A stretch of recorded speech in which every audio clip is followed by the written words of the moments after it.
Hello everyone, আসসালামু আলাইকুম। কি অবস্থা সবার?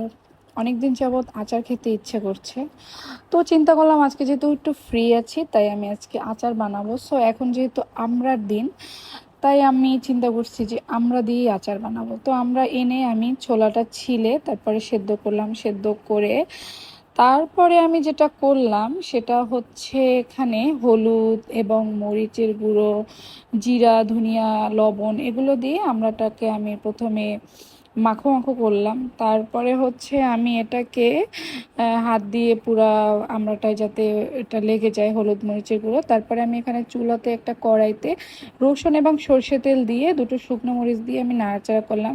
রসুনটা দিলে হয় কি, রসুনের একটা ঘ্রাণ ওটা আমড়াটাকে অনেক টেস্ট বাড়িয়ে দেয়। তারপরে আমি আমড়াটা এখানে দিলাম, তারপরে চিনিটা দিলাম। চিনিটা যেহেতু আমি একটু বেশি খাই তাই আমি একটু বেশি পরিমাণে দিলাম। আপনারা যারা চিনি কম খান তারা চাইলে চিনি কম দিতে পারেন।